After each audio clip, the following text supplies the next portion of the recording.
Hello बच्चों, कैसे हैं आप सब? I hope you all are doing well. तो आज हम पढ़ेंगे नेचुरल फिनोमिना के बारे में, राइट? तो हमारे नेचर में कौन कौन से ऐसे फिनोमिना है जो नेचुरली अकर करते हैं, राइट? और उन पे, हम पे, ह्यूमन बीइंग्स पे या हमारे आसपास जो एनिमल्स हैं, प्लांट्स हैं, उन पे क्या प्रभाव पड़ता है, right? So let's get into the topic. A number of natural phenomena takes place around us. Some of them are desirable while others are not. Natural phenomena such as thunderstorm, lightning and earthquakes have always been awe-inspiring yet frightening, while rain, rainbow etc. are very pleasing. Ancient people were afraid of lightning they saw in the sky. They thought that God was angry with them. Therefore, to please God, they offered prayer and prepared many rites. But today, the truth behind the phenomena has revealed by the contribution of many great scientists. In this chapter, we will study about some natural phenomena in detail. बहुत सारे ऐसे natural phenomena हैं जो हमें अच्छे लगते हैं, right? जैसे रेनबो हो गया, रेन हो गया, बट कुछ ऐसे हैं जिससे हम डर भी जाते हैं, जैसे लाइटनिंग, अर्थक्वेक, राइट? तो हम इनके पीछे देखते हैं कि एक्चुअल किस प्रिंसिपल पे या ये क्यों होते हैं, right? So all the substances are made up of atoms which have central part called nucleus. Some microscopic particles called subatomic particles are present inside the atom. These are electrons, protons and neutrons. The electrons are negatively charged, the protons are positively charged and neutrons carry no charge. Neutrons and protons are present inside the nucleus while electrons revolve around the nucleus in well-defined paths which are called orbits. The structure of atom is similar to the solar system. As all the planets revolve around the sun, in the same manner, electron revolves around the nucleus in their orbits. Thus, we can say that the negative charge surrounds the nucleus while the positive charge is concentrated at the center of the atom. Okay, तो जो जितने भी substances है वो किससे बने हैं? Atom से बने हुए हैं और उनके सेंट्रल पार्ट में क्या न्यूक्लियस होता है, राइट? और जो बेसिकली जो एटम है ये सब एटॉमिक पार्टिकल से मिलके लिए बनता है, जिनको हम बोलते हैं electron, protons and neutrons. So electrons are negatively charge sub atomic particles, right? Protons are positively charge sub atomic particles and neutrons are neutral charge, right, sub atomic particles. तो जो एक एटम होता है उसके सेंटर में क्या होता है?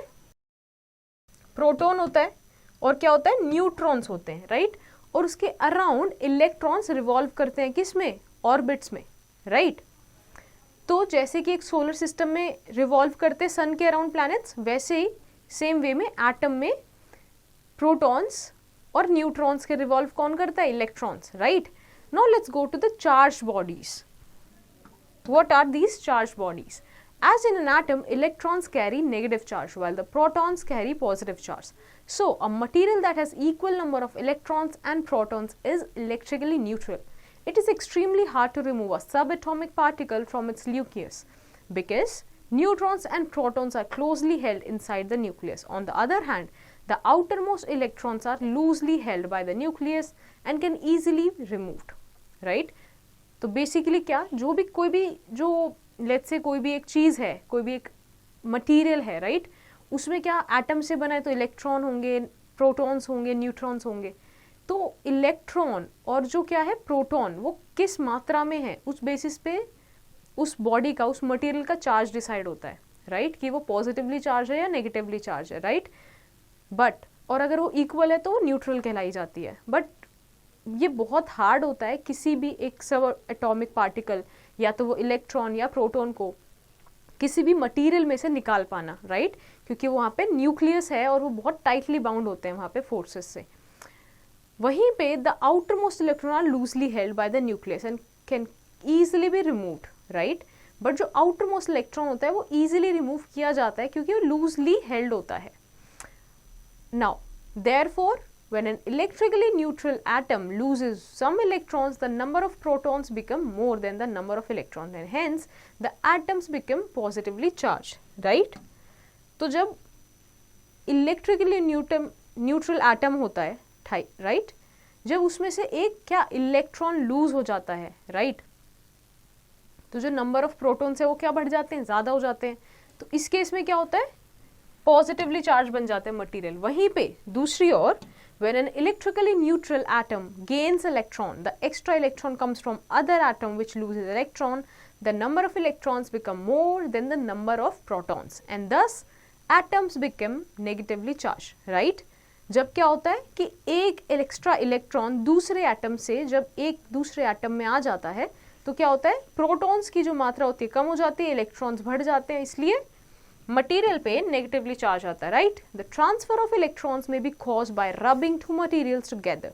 For example, when an ebonite rod is rubbed with fur, some loosely bound electrons from the fur are transferred to the ebonite rod. The ebonite rod thus get negatively charged while the fur gets positively charged. This type of charging by rubbing object is called charging by friction, right? तो basically हम ये charge अब transfer कैसे होता है, right? जैसे अभी हमने पढ़ा नेगेटिव और पॉजिटिव चार्ज आ जाता है मटेरियल पे. तो क्या होता है जब हम दो मटेरियल को रब करते हैं, राइट? लेट्स से एक एबोनाइट रॉड है जिसको आप किससे, फर से रब कर रहे हो, तो फर से पॉजिटिव चार्ज पे क्या होता है, इलेक्ट्रॉन जो फर से हैं वो किस पे चले जाते हैं, एबोनाइट रॉड पे चले जाते हैं, जिसकी वजह से एबोनाइट रॉड नेगेटिवली चार्ज हो जाती है और फर positively charged, right? So this type of charging by rubbing is called charging by friction, right? Now let's move to the next page. Now let's get to an information first. It is the electric charge that makes the cuffs and the collar of your shirt very dirty. Collar and cuffs get charged by the friction and attract dirt particles from the air. Okay तो आपने देखा होगा जो आपके shirts होते हैं, T shirts होती है, जो उसके कफ्स या कॉलर हैं, राइट, वो बहुत डर्टी हो जाते हैं, राइट? तो this is also because of the electric charge, right? कैसे? जब फ्रिक्शन क्रिएट होता है तो वहाँ पे वो डर्ट पार्टिकल्स अट्रैक्ट करते हैं एयर में से. Okay, now let's pull your sleeves and let's do an experiment. Take a balloon, blow some air into and tighten it to prevent any escape of air. Rub the balloon on your dry hair over your head and for some time. Now lift up the balloon a bit and observe the change. You will observe that the strands of your hair standing. This shows balloon and hair gets positively charged by rubbing. Right? तो आप क्या करोगे, एक balloon को अपने फुला के और अपने सर पे, हेयर्स पे रब करोगे, तो आप क्या देखोगे कि आप जब उसको हटाओगे तो क्या आपके हेयर सीधा खड़े होने लगेंगे, right? So this shows that balloon और जो हेयर है उसमें क्या पॉजिटिवली चार्ज आ गया, किसकी वजह से, रबिंग की वजह से. Now let's move to the next topic, which is properties of charge. It was Benjamin Franklin who found that there are two kinds of electric charge, that is positive charge and the negative charge, which are represented by positive and negative signs. Perform the following activity to understand the nature of charges. तो Benjamin Franklin थे जिन्होंने हमें दो kind of charges के बारे में बताया कि एक पॉजिटिव और एक नेगेटिव चार्ज होता है. Now let's understand this through an concept. Take the ebonite rod and rub it with a wool. Hang it with a thread. Rub other ebonite rod by the same method and bring it near to the suspended rod. Record your observation. Now rub the glass rod with silk. Bring it near the suspended charged ebonite rod. Record your observation. So basically आपको क्या करना है, एक ebonite rod लेनी है और उसको रब करना है वूल पे, ठीक है, और उसको फिर एक थ्रेड से हैंग कर देना है.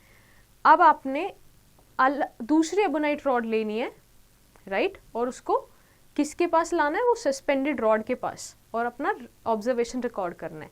You will notice that when two charge ebonite rods are brought near to each other they repel each other, while when charge glass rod is brought near the suspended charge ebonite rod the glass rod attracts the ebonite rod, right. तो आप क्या देखोगे, जब दो charge rod को आप पास में लेके आए हो तो क्या करेंगे, वो रिपेल करेंगे, और तब एक अनचार्ज और एक चार्ज एबोनाइट रॉड पास लाइए तो क्या वो अट्रैक्ट करेंगे, right. From the above activity following conclusions can be drawn. What? Like charges repel each other, it means positive charge repels positive charge while and negative charge repels negative charge. Okay, तो इससे हमें क्या समझ आया कि like charges एक दूसरे को रिपेल करते हैं, मतलब पॉजिटिव और पॉजिटिव वाले मटीरियल एक दूसरे को रिपेल करेंगे, वहीं पे दोनों अगर मटेरियल्स पे नेगेटिव चार्ज है तो क्या वो रिपेल करेंगे.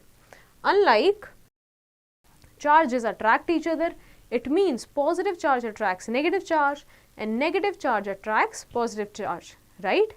तो क्या जो ऑपोजिट चार्जेस हैं दैट इज पॉजिटिव किसको अट्रैक्ट करेगा, नेगेटिव को, एंड वाइस वर्सा। जैसे कि हमने इसमें देखा, राइट, जब हम दो एबोनॉइड रॉड को क्या किया था, चार्ज कर लिया था, दोनों को चार्ज कर लिया तो दोनों पे क्या सेम चार्ज आ गया, इसलिए क्या किया, रिपेल किया।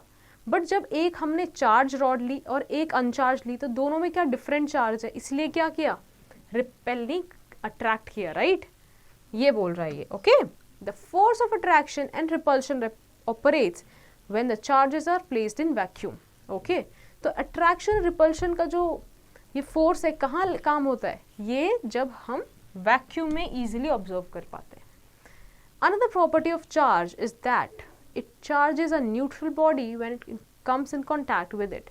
It means if a body having no charge is brought in contact with a charged body, it also gets charged and the charge acquired by it similar to the charge of the charged body. So basically क्या बोल रहा है, let's say आपकी एक body है, एक ये material है जिसपे क्या पॉजिटिव चार्ज आ गया है, इसके अराउंड अगर आप कोई दूसरी बॉडी या दूसरी कोई ऑब्जेक्ट लेके आओगे तो क्या उस पर भी सेम चार्ज हो जाएगा, मतलब पॉजिटिव चार्ज, राइट, तो चार्जेस ट्रांसफर होते हैं। Now let's move to the next topic which is electroscope. Let's understand about this device. Is there any device by which you can check whether a body is charged or not? Yes, there is a device called electroscope which can check whether a body is charged or not. Right? तो ऐसी body जिससे हम check कर पाते हैं कि for example कोई भी पर्टिकुलर ऑब्जेक्ट की पॉजिटिवली चार्ज है या उसमें नेगेटिव चार्जेस ज़्यादा हैं, तो इस डिवाइस को हम क्या बोलते हैं, electroscope. Now let's move to the next page. Now let's see the construction of electroscope. Okay, a simple electroscope consists of a vertical metal rod, usually made up of copper or brass, from the bottom end of which hang two parallel thin flexible gold foils. The top of the rod is round or disc shape, also called ball terminal, where the charge to be tested is applied. The whole assembly is placed inside a glass case to stop the air from blowing the delicate gold foils around. Right? So basically क्या करते हैं, ये है एक electroscope, right, एक glass container के अंदर होता है, ठीक है, और ये किससे कनेक्टेड है, एक ब्रास रॉड से, ठीक है, ब्रास रॉड से, या फिर ये कॉपर की भी होती है, और इससे नीचे सस्पेंडेड होते क्या, दो ऐसे गोल्ड फॉइल, राइट, और ऊपर एक होती है brass disc. This is insulator plug, जिससे कि क्या एयर टाइट बना रहे, राइट, बाहर से एयर ना आए। दूसरी चीज क्या होती है, ग्लास बॉटल, यहाँ पे एक मेटल फॉइल अटैच होता है और ये कनेक्टेड होता है किससे, नीचे अर्थ से। All right, now let's understand the working of this electroscope.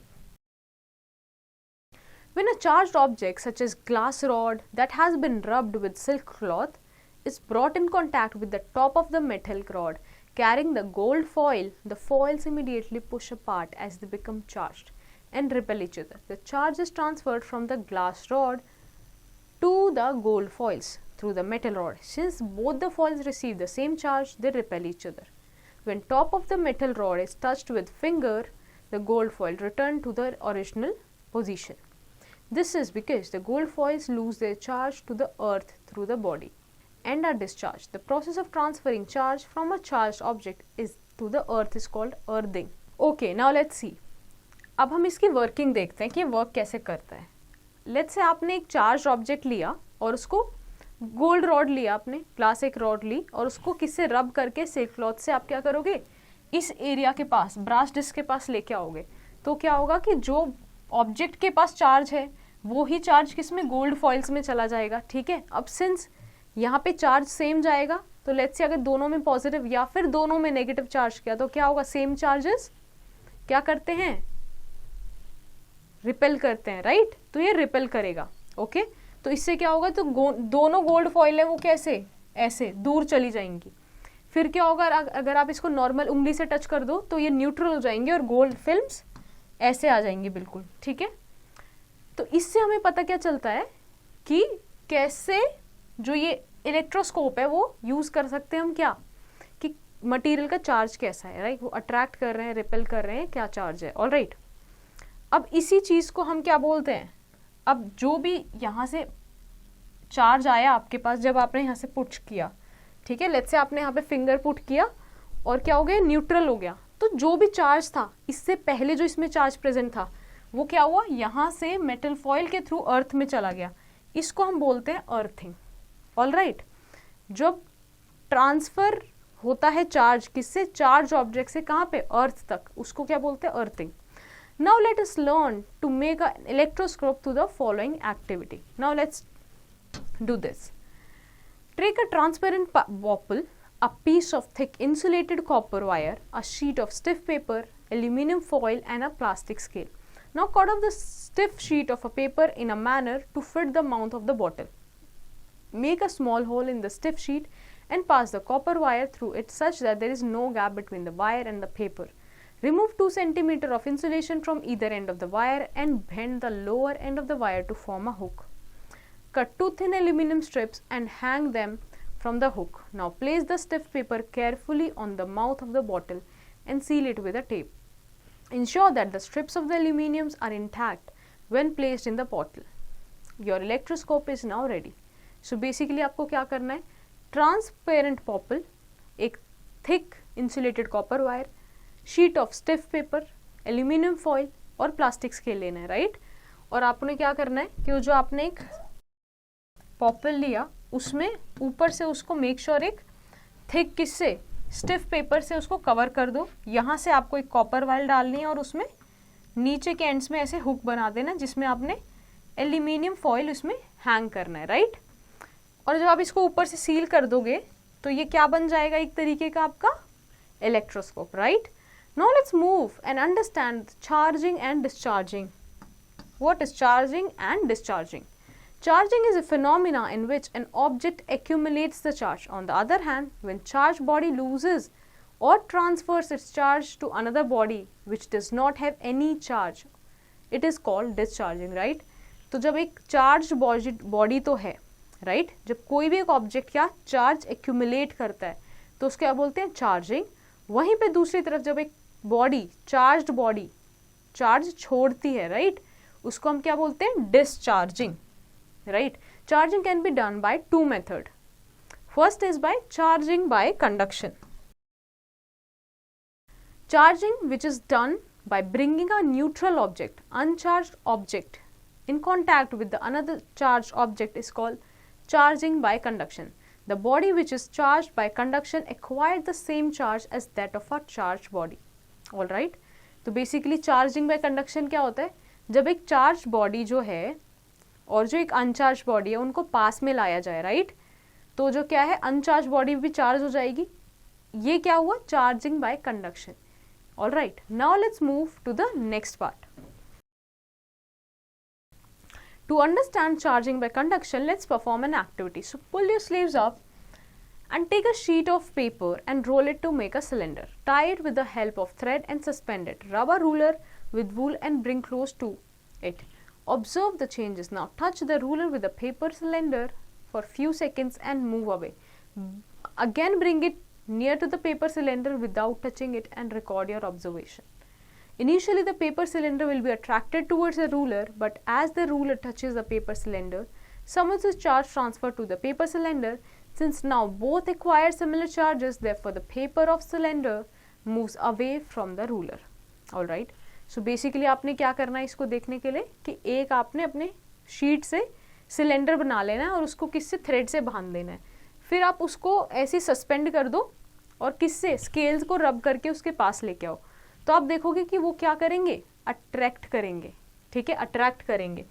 But आपने जब कुछ देर यहाँ पे कनेक्शन छोड़ दिया, मतलब दोनों को टच करे हुए छोड़ दिया, तो दोनों में क्या सेम चार्ज ट्रांसफर हो गया, कंडक्शन हो गया चार्जेस का। तो अब आप क्या देखते हो कि जब आप वापस से इसको टच करने की कोशिश करते हो या पास लेके आते हो तो क्या होता है, ये रिपेल करते हैं, राइट, क्योंकि दोनों में कंडक्शन ऑफ चार्जेस हुआ, right. Now let's see the second way which is charging by induction. In the above activity, ruler is charged by rubbing it with wool. Therefore, it attracts the paper cylinder. But we did not charge paper cylinder. Then how it was attracted towards ruler? Similarly, in the activity in which a plastic comb attracted the bits of paper, comb was charged by rubbing. But what about the bits of paper? They were not charged by rubbing. Then how did they acquire the opposite charge than that of comb? So they could be attracted towards comb, right? तो देखो अभी क्या हुआ, हमने ऊपर वाली activity में क्या देखा कि जो रूलर था, जो स्मार्ट स्केल था, उसको हमने रब करके चार्ज किया था, ठीक है, और उसने क्या किया, अट्रैक्ट किया पेपर सिलेंडर को, ठीक है। बट हमने चार्ज किसको किया, नहीं किया, पेपर सिलेंडर को चार्ज नहीं किया, तो फिर एक्चुअल में अट्रैक्ट कैसे किया उसने? Then how it was attracted towards ruler, जब सिलेंडर को हमने चार्ज ही नहीं किया। सिमिलर वे में अगर हम एक प्लास्टिक कॉम को चार्ज करते हैं, राइट, तो पेपर से अट्रैक्ट हो जाता है, बट पेपर को तो हमने चार्ज ही नहीं किया, तो पेपर से अट्रैक्ट क्यों हो रहा है, right. So let it understand the phenomena in which a charge body attracts the uncharged body. तो हम ये समझते हैं कि कैसे एक चार्ज बॉडी दूसरे अनचार्ज बॉडी को अट्रैक्ट करती है, right. Every uncharged body has equal number of positive and negative charged particles. When it is brought closer to a positively charged body, the negatively charged particle present in the uncharged body shift towards the end lying near the positively charged body, while the positive charged particles move away to the opposite end of the objects.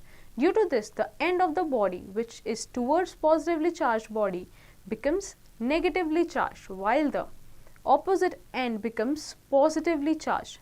Reverse happens when a negatively charged body is brought near the uncharged body. This phenomena of redistribution of charge inside a body without accumulation of external charge is called charging by induction, right? So basically अब देखो क्या होता है, जब एक uncharged body है तो इसमें क्या होते हैं, पॉजिटिव चार्ज होते हैं और नेगेटिव चार्ज होते हैं। साथ ही में एक ऐसी बॉडी है जो क्या है, चार्ज है, पॉजिटिवली चार्ज है, तो इसमें क्या पॉजिटिव पॉजिटिव चार्ज है, राइट। तो अब क्या होता है कि जब हम अनचार्ज बॉडी को एक चार्ज्ड बॉडी के टूवर्ड्स लेके जाते हैं, सो लेट्स से आप एक पॉजिटिव वाली तरफ लेके गए, तो क्या होता है, अनचार्ज बॉडी में जितने भी नेगेटिव चार्जेस होते हैं वो क्या एक तरफ डिस्ट्रीब्यूट हो जाते हैं और एक तरफ डिस्ट्रीब्यूट हो जाते हैं, दूसरी तरफ पॉजिटिव चार्ज आ जाता है, राइट। तो इस तरीके से क्या होता है, जब ये चार्जेस बिल्कुल ऐसे हो जाते हैं, ठीक है। सेम रिवर्स किस में होता है कि लेट्स से अगर आप एक नेगेटिवली चार्ज बॉडी लेके आ रहे हो तो नेगेटिव के चार्ज के टुवर्ड्स पॉजिटिव चार्ज वाले आयंस जो चार्जेस हैं वो इकट्ठा हो जाएंगे और दूसरी तरफ नेगेटिव चला जाएगा, राइट। ये जो रीडिस्ट्रीब्यूशन होता है चार्जेस का, ठीक है, इसको हम क्या बोलते हैं, charging by induction, right. Now you can understand why bits of paper and paper cylinder which were not charged attracted towards charged comb and rulers respectively. So now let's get into information. While using spray paints to paint the vehicle effectively, the paint droplets in the spray are charged and an opposite charge is put on the surface to be coated. This results in an even coat of paint without wastage. Right? आपने spray paints देखे होंगे, तो किस principle पे काम कर रहे हैं? Basically यही पॉइंट यूज होता है।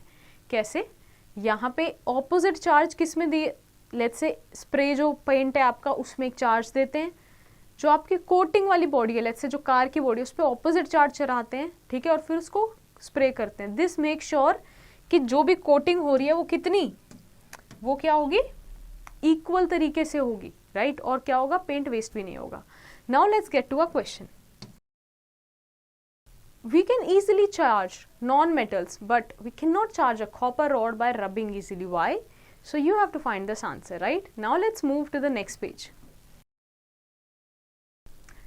So let's study about lightning. Lightning is a giant electrical spark that takes place between clouds or between a cloud and the ground. The spark is caused by tiny particles called electrons moving suddenly from one place to another. It is very different from the other electric sparks seen when there is a short circuit or when woolen or polyester clothes are taken off from the body in dry weather. Lightning is unpredictable and seems to occur randomly and instantaneously. When lightning strikes a building or a tree, it can set off them on fire. Hence, lightning can burn things and cause death of living beings. Right? तो lightning क्या है, एक बड़ा electrical spark है जो कब होता है, clouds के बीच में, दो क्लाउड्स के बीच में या फिर क्लाउड्स और ग्राउंड के बीच में, राइट। तो ये बहुत ही टाइनी पार्टिकल्स जो क्या है इलेक्ट्रॉन, इनकी सडन मूवमेंट से, ठीक है, इसकी वजह से लाइटनिंग होता है। तो लाइटनिंग अनप्रिडिक्टेबल है, राइट, रैंडमली एकदम इंस्टेंट से एकदम से हो जाती है, राइट, और ये कई बार क्या होता है चीज़ों को जला भी देती है या फिर it can even cause death of living beings. Now let's understand the causes of lightning. Lightning usually occurs in large clouds called thunder clouds, which often reach a height of up to 15 kilometers. During the development of a thunderstorm, the air current moves upwards, where the water droplets moves downwards. Right? So देखो ये जो lightning है ये generally किस में होती है, thunder clouds में होती है, राइट, ऐसे क्लाउड्स जो बिल्कुल 15 किलोमीटर्स, राइट, के हाइट पे पहुंच चुके हैं, ठीक है, थंडर क्लाउड्स में होती है। तो क्या होता है जब थंडर स्टॉर्म बन रहा होता है, जो एयर करंट होता है वो ऊपर उठने लगता है और जो वाटर ड्रॉपलेट्स होते हैं वो क्या नीचे मूव करने लगते हैं। This vigorous movement is considered to be the reason for the separation of charges in a cloud. The positive charge accumulates near the upper edge, whereas the negative charge collects near the bottom edge of the cloud. Right? तो इसकी वजह से क्या होता है, जो air और जो वाटर ड्रॉपलेट्स का मूवमेंट है इसकी वजह से क्लाउड में जो चार्ज है वो सेपरेट हो जाता है, राइट। तो जो पॉजिटिव चार्ज है वो क्लाउड के अपर पार्ट पे आ जाता है और जो नेगेटिव पार्ट है वो बॉटम एज पे आ जाता है क्लाउड के। This causes a rearrangement of charges on the ground surface. Thus, positive charges accumulate near the ground surface and the air, which is a bad conductor of electricity, prevents a flow of charge from clouds to the ground. Right? तो क्या होता है अब उसके बाद जो positive charge है वो accumulate कहाँ हो जाता है, इसी की वजह से ग्राउंड के ऊपर, ठीक है, और एयर के ऊपर। अब सिंस हमें पता है कि जो एयर है वो बैड कंडक्टर है तो क्या है प्रिवेंट कर देती है फ्लो ऑफ चार्ज, कहाँ से, क्लाउड से ग्राउंड तक। However, when the magnitude of accumulated charge becomes high, the air is no longer able to resist their flow. It results in the flow of charge through it. When the negative charge meets the positive ground charge, it results in the streak of bright light and loud thunder. The bright streak is seen as lightning. This whole process is called electric discharge. This can be occurred between the cloud and the earth, or between the two opposite charged clouds, or between two oppositely charged parts of a cloud. Right? तो अभी आपको समझ आया कि क्या होता है जब अब ग्राउंड में भी क्या चार्ज आ गया, ठीक है, अब एयर जब एक बहुत ज़्यादा चार्ज इकट्ठा हो जाता है, ठीक है, क्लाउड में, और एयर रेजिस्ट नहीं कर पाती है, तो फिर क्या होता है कि जो क्लाउड में जो नीचे की तरफ नेगेटिव चार्ज है और जो ग्राउंड पे पॉजिटिव चार्ज है वो एक दूसरे से जब अट्रैक्ट करते हैं, जब वो मिलते हैं, राइट, क्योंकि बहुत ज़्यादा फ्लो बढ़ गया है, तो इसको हम क्या बोलते हैं, लाइटनिंग, कि इलेक्ट्रिक डिस्चार्ज हुआ है, right. A lightning streak occurs at an average rate of 50 to 100 discharge per second. All right. तो lightning streak का क्या average rate है, 50 to 100 discharge per second worldwide. Now, let's study about Benjamin Franklin. He was one of that who proved that cloud builds up charge during a storm, while lightning and thunder during the rainy season. Right? इन्होंने क्या बताया था कि जो cloud है वो क्या charge build करता है during rainy season, while lightning करता है during thunder during rainy season, right. In this experiment he flew a kite made from silk cloth into the clouds on a thundery day. He tied a metallic key to the silk thread of kite. When there was a flash of lightning in the clouds, he received an electric shock and the key was found to have warmed up. From this experiment, Benjamin concluded that the clouds during the rainy seasons are electrically charged. As the kite reached the clouds, the charge flowed down through the wet thread to the metal key. When he touched the metal key, the electric charge passed through this body to the earth, giving him a static shock. Right? So basically इन्होंने क्या देखा था, एक experiment किया, इन्होंने kite उड़ाई जो silk cloth से बनी हुई थी, ठीक है, और थंडरी डे था उस दिन, राइट। तो इन्होंने अपनी जो काइट थी वो क्लाउड्स तक पहुंचाई और उसके बाद इन्होंने उस पर एक मेटेलिक की लगाई थी सिल्क थ्रेड के साथ, ठीक है। तो फिर इन्होंने क्या किया कि जैसे ही देखा कि अब फ्लैश आ रहा है, flash of what, lightning clouds में आई, तो उन्होंने देखा कि वहाँ से थ्रेड से आते हुए उनको इलेक्ट्रिक शॉक लगा, राइट। और जो की थी वो गर्म भी हो गई थी। तो इससे क्या समझ आया उनको, इन्होंने कंक्लूड किया जो क्लाउड है रेनी सीजन में क्या होता है, इलेक्ट्रिकली चार्ज हो जाता है। वही जो इलेक्ट्रिक चार्ज है वो काइट से वो फ्लो करता है किस में, किसके थ्रू, वो जो उन्होंने धागा बांधा था उसके थ्रू, और फिर वो मेटल की तक आता है, राइट। इन्होंने इससे क्या बताया कि क्लाउड जो है वो इलेक्ट्रिकली चार्ज होते हैं during thunderstorm, right. So this is the questions for you, so you have to do this by your own. Now let's move to the next page. Now let's understand lightning conductor. Lightning tends to strike the highest object in the vicinity. Tall buildings and structures therefore most probably become prone to lightning strike. It was Benjamin Franklin who found a way to protect building from lightning by inventing the lightning rod or lightning conductor. So basically lightning conductor किस लिए use है, तो क्या होता था जब lightning होती थी तो जो भी आसपास की ऊंची ऑब्जेक्ट्स होती थी वो ना टूट जाती थी, या वो लाइटनिंग के उसमें आ जाती थी, रेंज में आ जाती थी। तो बेंजामिन फ्रैंकलिन ने उन्होंने क्या बताया कि हम बिल्डिंग्स को कैसे प्रोटेक्ट कर सकते हैं लाइटनिंग से, तो उन्होंने इन्वेंट किया लाइटनिंग रॉड या फिर lightning conductor. Okay, so lightning conductor is a metal rod generally made up of copper installed on top of the building or structure along its ridges to protect it from lightning strike. One end of the rod is pointed and points up into the sky, while the other end is connected to a thick copper strip that runs along the height of the building and is buried deep into the ground. When the lightning strikes, the metal rod provides an easy path for the transfer of charge to the ground. Thus, the electric discharge flows from the clouds into the ground without causing any damage to the buildings.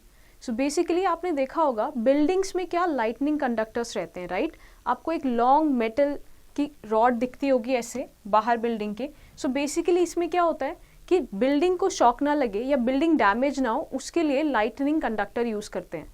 तो यहाँ पे एक steel या फिर metal का, may be let's say copper का एक rod लगाते हैं जो क्या होता है, पॉइंटेड होता है, right.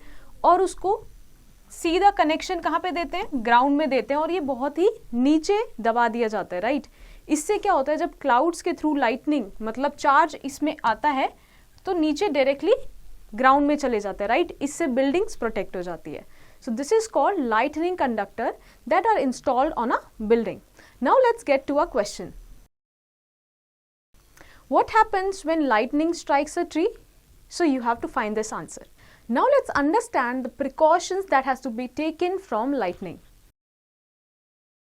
So, when a thunderstorm is likely to occur, people are advised to stay indoors or inside a vehicle, away from open doors and windows, and one should avoid contact with any electrical appliance. तो basically तब भी thunderstorm होते हैं तो क्या advice किया जाता है कि आप इंडोर्स रहें, घर के अंदर रहें, या इनफैक्ट व्हीकल में तो व्हीकल के अंदर रहें, कभी भी ओपन में जाने के लिए मना किया जाता है, या फिर जो भी इलेक्ट्रिकल अप्लायंस है उनसे दूरी बनाए रखें। So let's see what to do during the lightning, right. So if traveling in a car or bus, remain inside the vehicle and shut all its doors and windows, right? तो अगर आप travel कर रहे हो car में, buses में या किसी और व्हीकल में, तो उसके विंडोज और डोर्स सब बंद करके उसी के अंदर रहना है। Second thing, on hearing the sound of thunder, rush to a safer place and stay there till the thunderstorm has subsided, right? तो जैसे ही आपने थंडरस्टॉर्म सुना है आपको सेफर प्लेस पे रहना है, राइट। वेट नहीं करना है कि कुछ और होगा तो हम देखेंगे। So next is, if in a garden or forest, take shelter under the shorter trees, right? तो अगर आप गार्डन में हो या फॉरेस्ट में हो तो आपको छोटे पेड़ों के नीचे जाके खड़े होना है, राइट? क्यों? क्योंकि जो बड़े पेड़ होते हैं वो जल्दी से कैच करेंगे electric current from the clouds, right?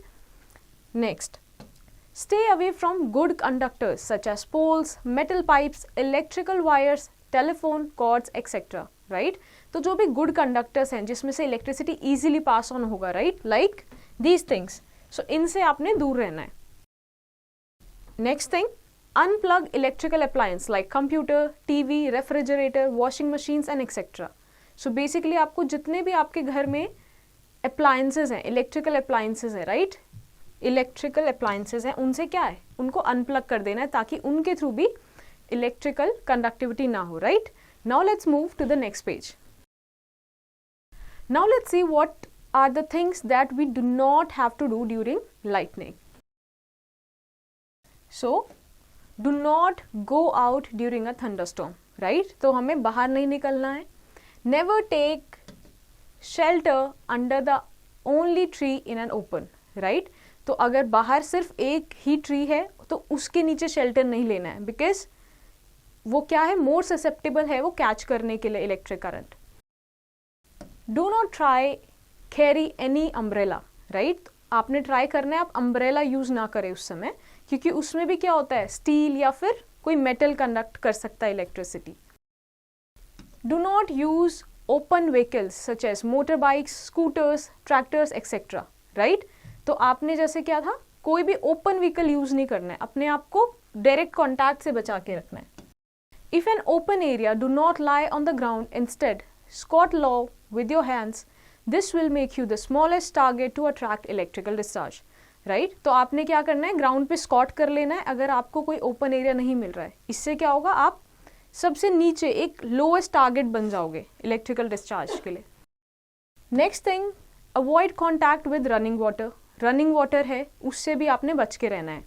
And one more thing, avoid high places as they attract lightning, right?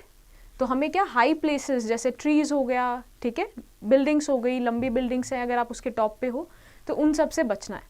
Now let's understand earthquake. So what is earthquake? Earthquake is a natural phenomena. It is a combination of two words, earth and quake. Earth is our own planet and quake means to tremble or shake. Thus, the naturally occurring phenomena in which the ground suddenly and violently shakes or trembles is called earthquake. Right? तो जैसे earthquake एक और क्या है, natural phenomena, मतलब इसमें human का कोई interference नहीं है, naturally occur होता है, कभी भी occur हो जाता है, right? Earth का मतलब जो हमारा planet है, और क्वैक का मतलब होता है ट्रेम्बल करना या फिर शेक करना, जिसकी वजह से क्या होता है, वॉयलेंटली शेक होता है ये, ठीक है, सडनली शेक होता है, इसको हम क्या बोलते हैं, earthquake, right? It can occur any time in a year. Some earthquakes are mild and some of them are very strong. A mild earthquake last only a few seconds and usually is unnoticeable. The strong earthquake last a few minutes and leaves behind it a trail of destruction and kill thousands of and hundreds of people. Earthquakes sometimes give rise to tsunamis, which may sweep across a coastal area using destruction. Earthquake may also cause floods and landslides. Right? तो earthquake है, since ये एक natural phenomena है, तो क्या इसका कोई भी time period नहीं होता, ये year में कभी भी हो सकता है. तो कभी कभार earthquake या तो बहुत ज़्यादा intensity से होगा या lower intensity से होगा. लोअर इंटेंसिटी से कई बार वो अननोटिस जाता है, हमें पता भी नहीं चलता. बट जो स्ट्रॉन्ग अर्थक्वेक्स होते हैं, राइट, वो क्या होता है, बहुत ही डिस्ट्रक्टिव होते हैं. 1-2 मिनट तक के लिए अगर रहते हैं तो काफ़ी डिस्ट्रक्शन कॉज करते हैं और काफ़ी लाइफ भी चले जाती है और बिल्डिंग्स भी डिस्ट्रक्ट हो जाती है, राइट? सो इसके साथ ही साथ ये क्या हो जाता है, अगर आप कोस्टल एरियाज में देखो तो साथ ही साथ में आप देखोगे उस टाइम सुनामी भी आने लगती है, राइट? फ्लड्स हो जाते हैं, लैंडस्लाइड्स हो जाती है. Now let's get to an information. Tsunami is a Japanese word that means harbor waves because tsunami caused the most damage in harbors, right? तो tsunami जो है एक Japanese word है और उसका मतलब क्या होता है, harbor waves, क्योंकि जो tsunami है वो mostly कहाँ, harbors को damage करती है, right? Now let's understand the causes of earthquake. So the earth is made up of 3 layers. At the center is a core of iron consisting of a solid sphere surrounded by a layer of hot molten iron. Around the core is a mantle or soft paste like rocks, and over the mantle rests the hard layer of rocks, which we call the crust. The crust is not a uniform layer. In fact, it is made up of many layers, one above the another. These layers are fragmented. Each fragment is called tectonic plate, right? तो जो हमारा अर्थ है वो किससे मिलके बना है, काफ़ी डिफरेंट लेयर से मिलके बना है. सेंटर में एक आयरन का कोर है, राइट, जिसमें क्या है, सॉलिड स्फीयर है, जिसमें मोस्टली क्या है, हॉट मोल्टन आयरन है. उसके अराउंड एक सॉफ्ट पेस्ट आता है जिसमें रॉक्स आते हैं, राइट? तो उसको क्या हम बोलते हैं कि वो जो कोर है उसके ऊपर क्या मेंटल आता है, मतलब वो रेस्ट कर रहा है बेसिकली. लेट्स से कि आयरन है, ठीक है, सबसे ऊपर सबसे अंदर, और बाहर क्या आता है, उसके ऊपर एक पेस्ट आती है रॉक्स की, राइट? जिसको बोलते हैं हम क्या आगे, फिर एक सरफेस आता है क्या, हार्ड रॉक का सरफेस, राइट, जिसको हम बोलते हैं क्रस्ट. तो क्रस्ट जो लेयर होती है वो यूनिफॉर्म नहीं होती और इसी में क्या होती है, काफ़ी लेयर्स होती हैं। इस लेयर में, क्रस्ट के में काफ़ी सारी लेयर्स होती है। ऑलराइट, तो इसी के एक एक लेयर्स को हम क्या बोलते हैं, tectonic plates, right. These plates are in continuous motion and may brush against or collide with each other. Sometimes the rock at the boundaries of these plates get interlocked and prevent the plates from moving. This results in building of pressure in these rocks. The pressure accumulates and reaches a point where the rocks fracture and slip away. The fracture and slipping away of rock results in the release of pressure built up, which causes the rocks to vibrate. These vibrations travel up to surfaces and cause earthquakes, right? So basically क्या हमने पढ़ा कि since यहाँ पे क्या होती है, काफ़ी सारी प्लेट्स होती है जिसको हम टेक्टोनिक प्लेट्स बोलते हैं। तो जब ये एक दूसरे के ऊपर रब करती है, ब्रश करती है, तो फिर क्या होता है, या ये इंटरलॉक हो जाती है, राइट। अब ये इंटरलॉक हो जाती है तो बहुत समय के बाद धीरे धीरे धीरे प्रेशर बिल्डअप होने लगता है। अगर ये इंटरलॉक ना हो तो वो प्रेशर रिलीज हो जाता है, बट अगर ये इंटरलॉक हो जाते हैं तो फिर प्रेशर बिल्डअप होने से एक समय बाद क्या होता है, अर्थक्वेक, राइट। ये अर्थक्वेक में बाहर सामने आता है। Now let's get to the next page.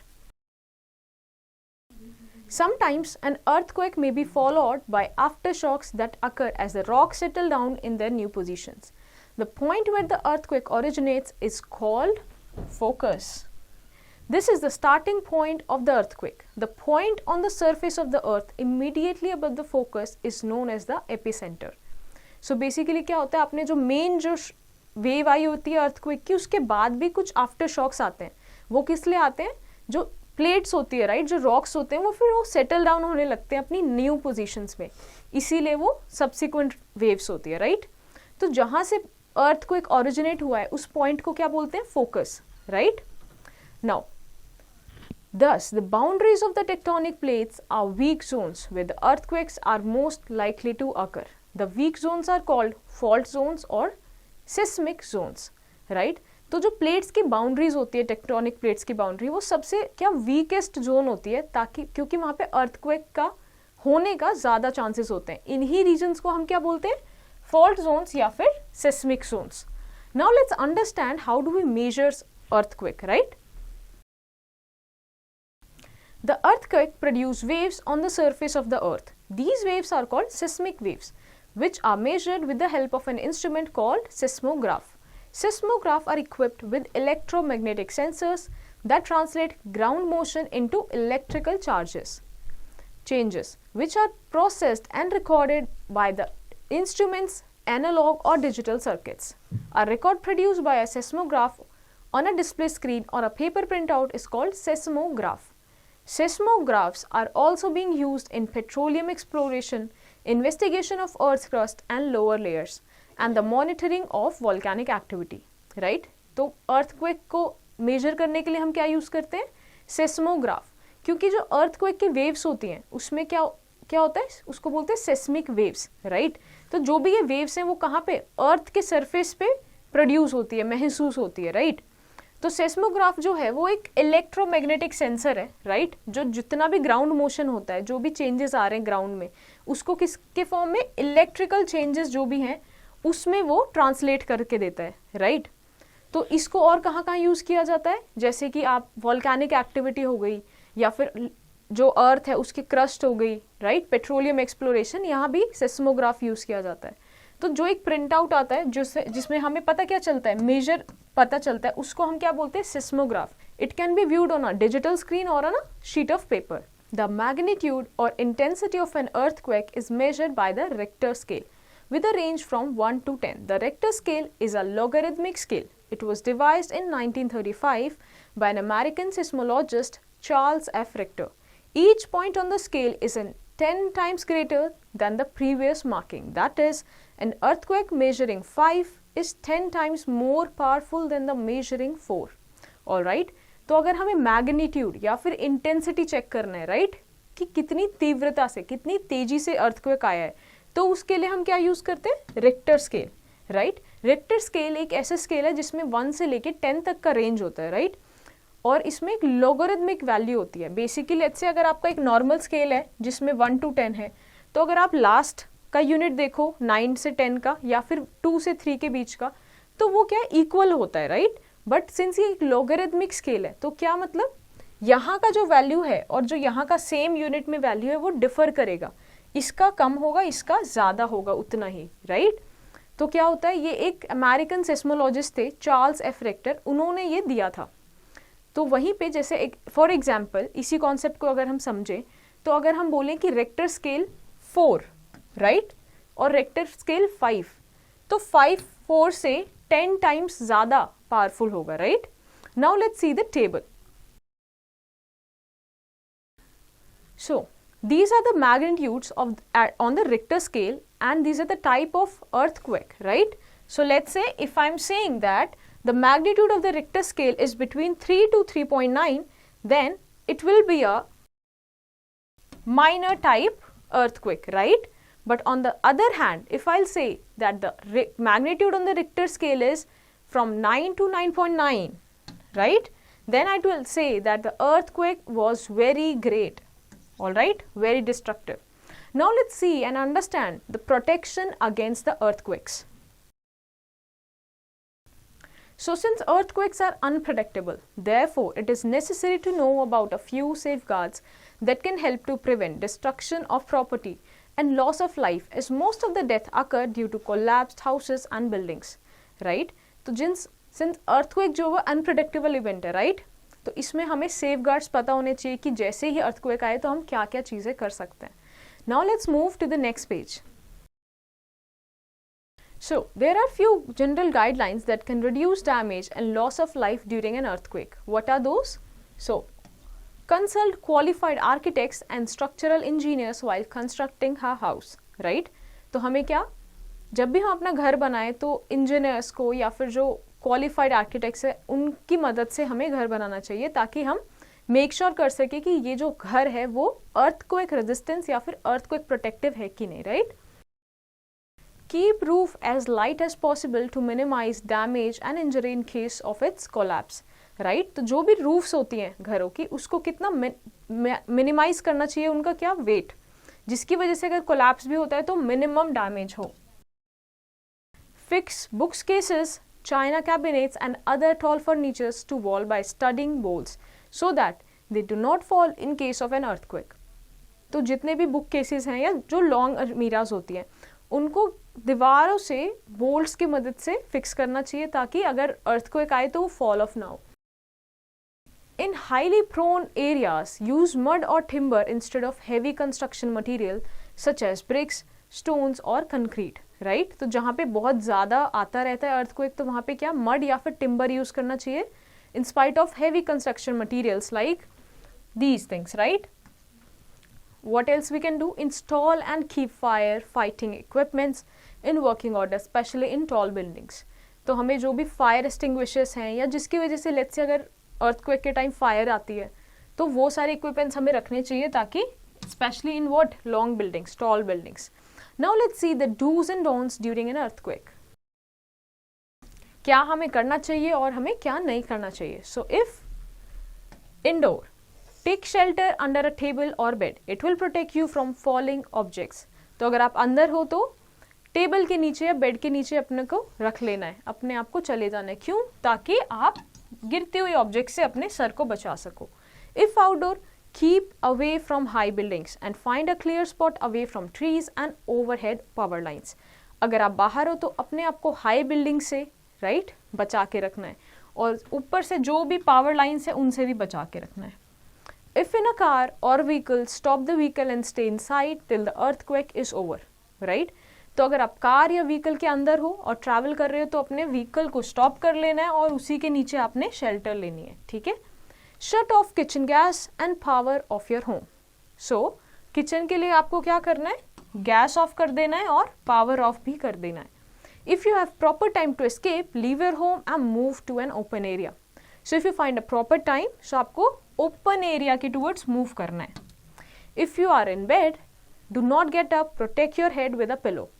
और अगर आप बेड में हैं तो अपने आप को पिलो से कवर करना है, अपने स्पेशली किसको, हेड पार्ट को। Stay away from glass panes, windows and walls that could fall. Right? तो अपने आप को ग्लास पेन्स, विंडो से भी दूर रखना है। Now let's get to an information. Animals have an amazing sense for detecting disaster before it strikes, right? तो हमने सुना होगा जो animals होते हैं, dogs होते हैं, उनके पास एक sixth sense होती है, right? जिसकी वजह से जो भी disaster है उसको पहले ही sense कर लेते हैं. Now let's go to the word finders. Electrons, the negatively charged particles in an atom.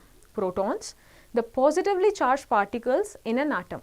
Charged body, a body which acquires an electric charge due to friction. Uncharged body, a body which does not possesses any charge on it. Electroscope, an instrument used to test whether a body is charged or not. Earthing, the process of transferring charge from a charged body into the earth. Lightning, a high energy spark produced in the sky accompanied by a large amount of heat and light. Lightning conductor, a metallic conductor fixed on tall buildings to protect them from lightning. Thunder, a loud sound produced due to rapid expansion of air caused by heating produced during lightning. Earthquake, a phenomenon in which the earth's crust suddenly and violently shakes or trembles. Fault zones, a zone where earth is most likely to occur, right? Seismograph, a measuring instrument for detecting and measuring the intensity of an earthquake. Richter scale, a logarithmic scale which is used to express the magnitude of an earthquake. Now let's move to the next page. Now let's take a look on these following points. Some objects can be charged by rubbing with each other. When two different objects are rubbed together, the electrons from one transfer to the other by friction. There are two kinds of charges, positive and negative. Like charges repel and opposite charges attract each other. An electroscope can be used to detect whether a body is charged or not. The electric discharge between clouds or between cloud and the ground is seen as a flashes of lightning.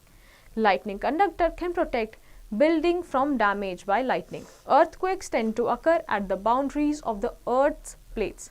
Earthquakes can cause tremendous damage to life and property. We should take necessary precautions to protect ourselves from natural phenomena. So I hope ये chapter आपको समझ आया होगा. So based on your understanding, you have to do the following exercise in your homework.